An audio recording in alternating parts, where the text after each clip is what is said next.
I just dropped off my Gma at the airport, and I actually was thanked by family members after I sent a little cute video to the group chat. And I want to respond back. I didn't do this out of obligation. I did it because I want to.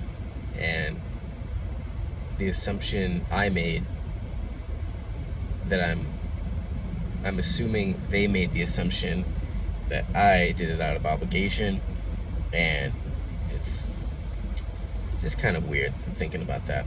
But the real point of why I'm making this video is because I just started this podcast with Steve Aoki, and he's talking about comparing yourself from whatever perspective you come up with against someone you see on social media. You assume, mostly, a lot of us, this person has to have something I don't, and it's the fact that we didn't see the years of struggle or whatever they went through or that day just to film that video that we idealize, we think it's so incredible, versus how it was back in the day. You would maybe compare yourself to someone in your hometown who got success quicker than you. Social media has taken that to massive scale. So it's no wonder that if you're an addict of social media, you can become extremely depressed. Because not only are you seeing a hyper-glamorized reality, you're also seeing pure bliss with seemingly no effort. And you can almost stimulate your fantasizing ability.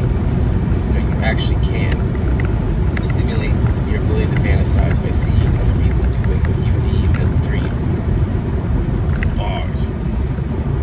And if you do that, you're kind of up a creek mentally. Because, think about that. How hard is it to stop comparing yourself in general to people around you? And then pull that further back and analyze, well, why do I compare myself to people in the first place? Without any of these questions answered, flipping through social media mindlessly will tank most people's self-esteem 100%. I personally stay off of social media. I barely ever check Instagram. I haven't logged into my Snapchat in, holy crap, it's been 6 months officially. And Snapchat is the most useless social media app I've ever used in terms of viewing other people's lives. You get a snippet.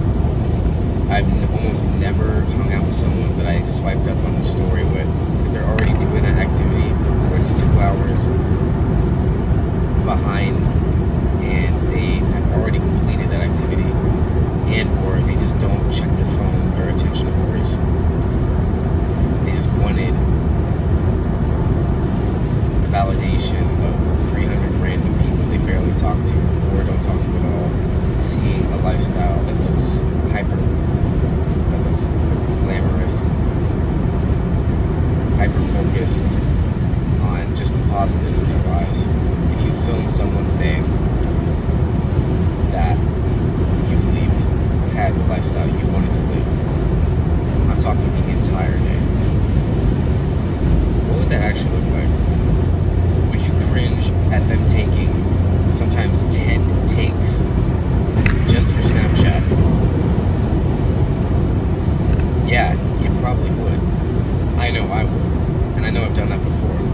I've taken multiple photos, angles, videos to make sure I got it just right for some other 4-second attention span having human to blissfully swipe through, laugh at for a brief moment in eternity, and then completely forget about all that, not seeing any of the effort I put in behind it, and it's just readily available stimulation.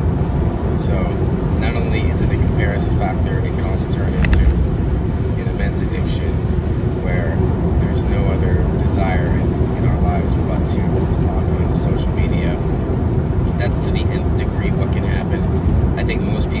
aware social media can become addictive, but they don't actually care. It's kind of like how the average American apparently watches multiple hours of TV a day.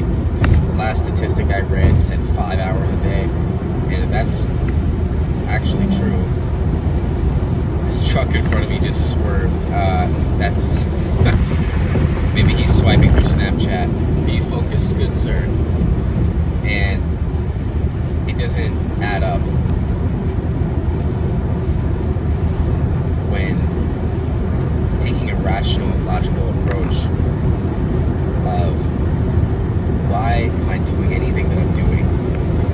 Why am I flipping through channels, or better yet, streaming, binge watching other people's lives? That's all TV, movies, everything else is. It's fake. It's created by Hollywood or whatever production company is involved. But it's still real in the fact that someone else did what we're fantasizing, getting off on, getting pleasure from, seeing on the TV. So, if it's truly about enjoying ourselves, do we actually feel anything outside of pleasure in the moment and something that, rather than something that fulfills us long term?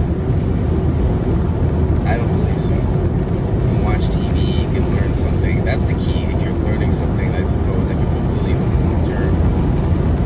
I am of the opinion, objectively, there's a void that will not be filled ever by watching someone else's life instead of just living your own. Why do we watch certain TV shows, movies, etc., reality TV with all these beautiful people on it? Because more than likely we see something that we lack, we desire. So rather than go through the pain of acquisition, go through the pain of the process of acquisition, we could just falsely acquire it with the click of a button. Or better yet, you can just not even click any buttons. You just stream it directly from your iPhone to the TV or whatever mobile phone you're using. And that's essentially my beef with social media, and why I just turn off virtually everything besides things that will teach me.